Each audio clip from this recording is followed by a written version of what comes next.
Hi there, Summoners! GuardianE here with another live reaction and first impression video for Fire Emblem Heroes.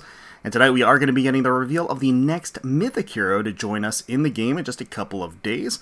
Got the trailer pulled up here. We're going to watch together raw for the first time to see who gets revealed, and then take another look to evaluate the kit and the banner overall. So let's get started, see who they've got lined up for the spooky season this year. Alright, so a new Mythic Hero joins the battle. Oh, Quieting Blade. So Book 8, knocking another name off the list. We got Hraesvelgr here, a flying blue beast. Quieting Claw, Nimble Beast. Attack Speed Fortune. Divine Talon. Alright, and Trace Force Skill. When facing strengthened foes, and Healing Hand slashes them with an overwhelming amount of damage. Ah. That is really cool sprite work. I do like her sprite quite a bit with the feathers, the glowing effect on her too. Really nice. So another one where I feel like, we were bound to get it. We were going to get her at some point, so it's not like a huge surprise or anything. I feel like thematically for the let's see this. Okay, so she takes a big hit there, but she tanks it. She tanks it fine. So we'll have to see. She's also on a defense tile there too, so it's an interesting choice for the demonstration. All right, so she is going to be a blue Mythic Hero, light, going to be paired with Embla, Vale, Alir. Okay, got Dark Ursula here. Got Corin, let's see, Edward, Erica, okay, Ford, Nidavellir, Hythrun, and Aikbrenir. Okay, alright. And of course, starting on the 31st, is that right? Or no, the 30th, excuse me. I keep saying, so the day before Halloween. So once again, Hraesvelgr, Quieting Blade, I am probably butchering her name, is going to be the next Mythic Hero in the game. Not a huge surprise or anything. Of course, a character that we figured we were going to get sooner rather than later at some point. I feel like Nidhogger would have been like more, I guess, more thematically appropriate for Halloween a little bit. Again, it all ties together with the story, right? For the most part, they try to do that. So she's probably going to get more exposure in the upcoming story. I would think maybe. But yeah, it's great to see her added. The Book 8 OCs in general have all been pretty strong in terms of their designs. So let's go ahead and rewind, take a closer look at her kit and everything. Alright, so what are they saying here? So when facing strengthened foes, this Healing Hand slashes them with an overwhelming amount of damage. So it sounds like maybe she's going to turn her opponent's buffs against them, potentially, based on that description. So taking a closer look at the actual kit, Quieting Claw 14 Might, Killer Slaying Effect, at start of turn. If a unit has at least 25% HP, inflicts speed defense -7, exposure, and a penalty that neutralizes non-special if foe would reduce unit's HP to 0, so unit survives with 1 HP. Okay, alright, so non-special miracle effects, basically, will neutralize those, and on the nearest foe and foes within 2 spaces of them through their next actions. At start of combat, if a unit has at least 25% HP, grants +5 to all stats, and inflicts attack speed defense -X on foe, where X is the number of foes within 2 spaces of target, with bonuses or penalties active on them, excluding target, ×3 +4, max 10. Okay, deals Y damage. Y equals a total number of bonuses and penalties active on foe, and any foes within 2 spaces of foe, excluding stat bonuses and stat penalties, ×3, excluding when dealing damage with an AoE special, reduces damage from attacks by 40% and reduces percentage of foes non-special, reduced damage by, so damage reduction piercing, it actually will, has damage reduction piercing as well in there. Okay. At start of turn, if unit is adjacent to only Beast Transformation condition, if unit transforms, unit can move 1 extra space that turn only, and grants it +2 to attack. Okay, alright, so X is the total number of foes with bonuses / penalties on them within 2 spaces of the target, and then Y is the total number of bonuses and penalties active on the foe. I see, okay. So she deals raw damage, so there's true damage built in there with a calculation based around the total number of bonuses and penalties on the enemy, times 3, which is rather significant. Damage reduction built in, damage reduction piercing built in, and then we've got the X calculation based around the total number of foes within a certain distance of the target, right? So inflicting exposure on the enemy as well is going to ramp up the true damage that she does. So that's an additional 10 damage that the enemy will take upon receiving an attack, right? And then she's also got that anti-miracle effect. So it's an interesting combination of things. A lot of powerful effects built in there. The kind of stock standard damage reduction plus damage reduction piercing. And a lot of quotients around, again, bonuses and penalties. So it's either bonuses or penalties, right? So that kind of opens up, I think, the door to a higher calculation or a higher number of true damage. And the extra movement and the killer slaying effect, quite nice to have built into a weapon. A nimble beast for the special. I'm wondering if that is going to be exclusive or if that's going to be a beast exclusive special. 3 cooldown. Boost damage by X% of unit speed when special triggers. If transformed, X equals 50. Otherwise, X equals 40. So that is significant. That is quite high. Speed stats tend to be quite high in general with high speed units. 50% of their speed, very high. And 3 cooldown with the killer slaying effect going to be brought down to at least a 2 cooldown. If both the following conditions are met, reduces damage from foes next attack by 40% during combat. Unit or foe special is ready, or unit or foe special is triggered before or during this combat. Okay. Unit is transformed, or unit speed is greater than or equal to foe speed -4 once per combat, excluding AoE special. Okay, so that actually makes it super easy of a condition, because really all that means is that you have the special ready and you outspeed your opponent. You don't even have to outspeed your opponent. You just have to outspeed your opponent -4, which is a lot more generous of a condition, or she could just be transformed. So there's like a lot of ways to meet the condition. I personally feel like they could be a little bit more restrictive about these conditions, because it lets you... It forces a little bit more thought and strategy, I feel like, into either composing your team, building your characters, or strategizing on the actual map when you have more restrictions. You know, if you're going to have a powerful effect, having conditions to meet those makes sense. I feel like lately they've kind of just like given so many opportunities and made it so much easier to meet the conditions for everything that it's kind of made even having the condition moot in a lot of places. Like, especially if you have 2 conditions to meet, like it says, oh, you must have these 2 conditions met. Oh, but they're both super easy and actually have alternate conditions that you can meet instead. Like, it kind of defeats the purpose. Alright, so attack speed fortune for the A slot. If unit can transform, transformation effect, gain. If unit is within 2 spaces of a beast or dragon ally, or if number of adjacent allies other than beast or dragon allies is less than or equal to 2 as a trigger condition, in addition to existing conditions. Alright, so case in point, I was just talking about how they've really been like lax on conditions lately and just been opening the door for things like so. Like again, case in point here, they've incorporated this piece into the A slot skill for beast units, making it easier for them to transform. They could have just done, if unit is within 2 spaces of a beast or dragon ally. That would have been like nice enough of a condition for transformation, but instead they also added if number of adjacent allies other than beast or dragon is less than or equal to 2, which is like really super easy to do. You may as well just remove the condition to transform at all, like, because really in most formations you're going to have like 2 allies next to you that are going to be either beast or not beast in any team formation. So if that's the case, it's extremely easy to meet this condition, so they may as well just remove the beast condition at that point. For whatever reason, they decided to maintain this, like, quote-unquote condition that in 95% of situations is going to be easy to meet. That's really strong for beast units to have that incorporated into a general A-slot skill like this. If defending in ether raids, oh god, okay, so this is going to be an ether raid specific A-slot.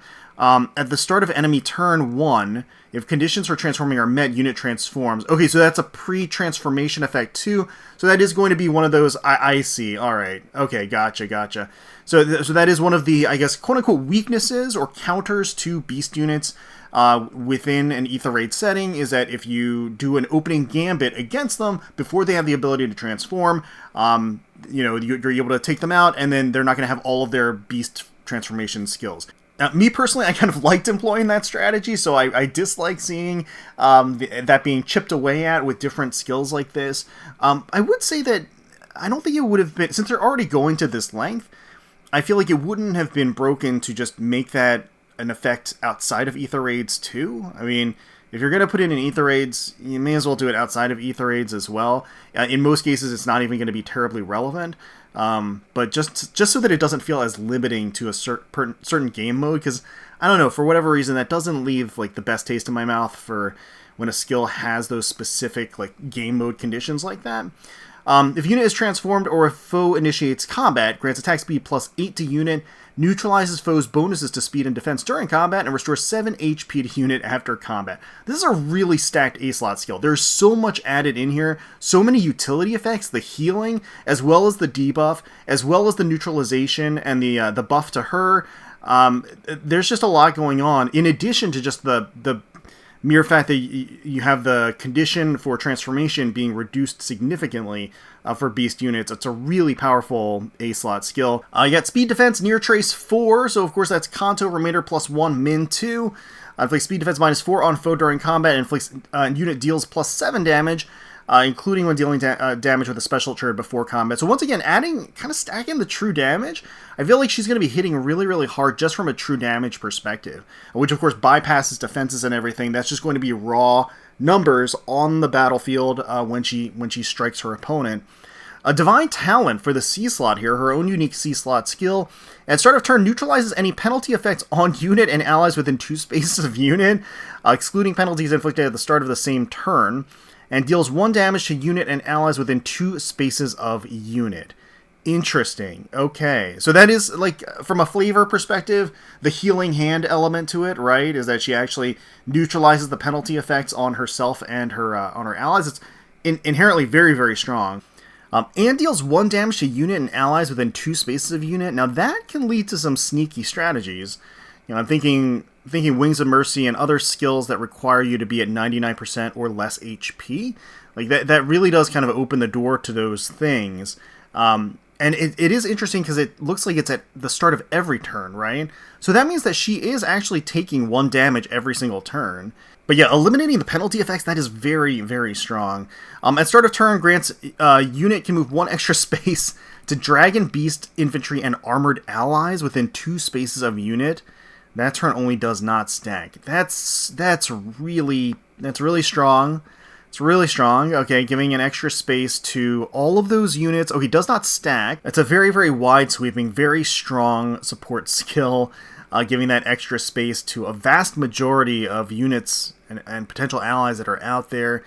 It's very, very nice. If unit is transformed or a foe's HP is at least 75% at the start of combat, grants +5 to all stats, neutralizes effects that guarantee foes follow-up attacks, effects that prevent units follow-up attacks, neutralizes effects that inflict special cooldown charge -X on unit, and reduces damage from foes' attacks by X during combat, where X is the number of spaces from start position to end position of whoever initiated combat times 4, max 12. Okay.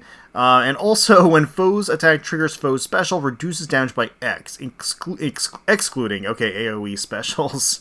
So yeah, that is a really stacked C-slot skill, really powerful. Obviously, a great support components to it with the neutralization of penalties, as well as the additional movement tile. The dealing 1 damage can lead to some nasty shenanigans out there. And then the second effect with tons of stat boosts, neutralizing guaranteed follow-up attacks and preventing her follow-up attacks, really, really strong. I don't think she has guaranteed follow-up attacks built into her kit, but it seems like she's going to be an inherently very speedy unit. So there's going to be, working off of the speed check, it looks like, as a commonality.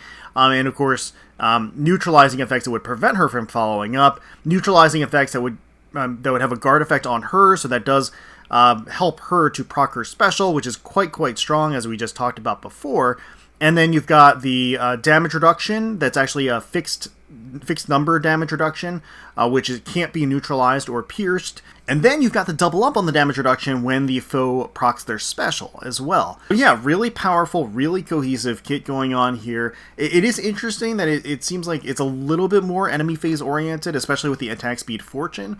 Although it doesn't seem like she has really high defenses in general, just a lot of damage reduction from a multitude of sources, as well as healing built in there too. But of course that doesn't mean that she's a slouch on the offense either, because she is going to have the additional movement tile, she's going to have the Kanto built in, she's going to have all of the effects and the buffs and the true damage built into whenever she attacks. All of that is going to be really, really powerful, and the fact that there's, again, an attack speed fortune skill for beast units is just really, really strong. And that's really strong because it's not just a skill that's going to eliminate the beast condition, even though it may as well be. There's so much other really powerful stuff built into that A-slot skill. So we have her attacking here, or I guess defending, I should say, more appropriately. And then here is where she's going to deal the damage, reduce the penalties, get the additional movement tile, attack into Ephraim here. Nimble Beast is going to go off here. And then she'll go ahead and attack back. Bam. Alright, so there is a good bit of value on the banner as a whole. Hraesvelgr on blue is going to be joined by Vale and Dark Ursula. Both of them very powerful, potent characters in their own right. If I'm not mistaken, I think Dark Ursula is in the regular pool.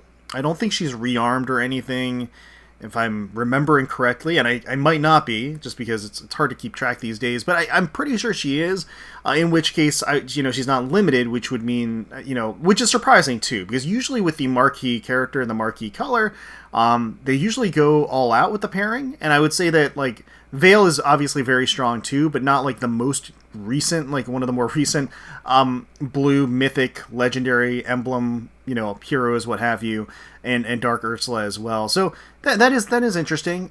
Alright, so for red, we've got Embla, we got Ford, and we've got Edward.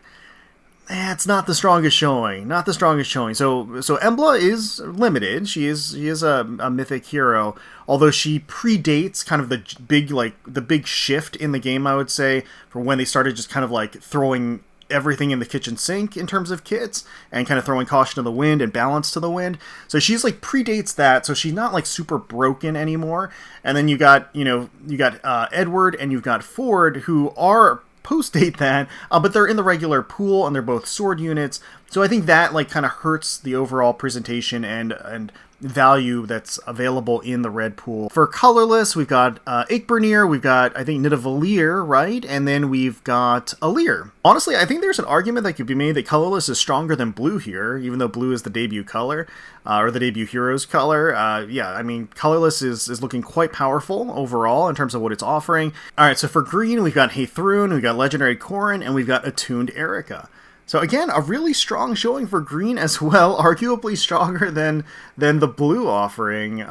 Yeah, so that's interesting. I feel like the banner as a whole, a little bit of a mixed bag, especially with blue being definitely not necessarily a contender or like outright being the absolute best color to summon for. There's a lot of powerful units on this banner as a whole. I would say that red is kind of like pulling up the rear, not really the best showing there, but colorless and green both very, very potent in what they have on the table. As far as the blue goes, certainly powerful, but certainly also could be better.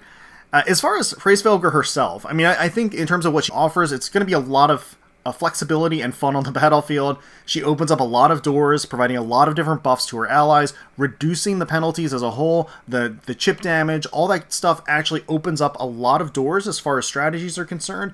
And also she's going to be doing a ton of true damage out there in general, and her kit is just chock full of all of the things that you would expect in this day and age in terms of and the ease of the conditions. I think, frankly, the fact that she can do so many things and not have to really worry about all of the conditions for transformation, for getting those buffs, debuffs, and all of the effects on her skills is quite a boon. It's quite helpful, quite easy on the mind. So yeah, I think she's going to be strong. I think she's good.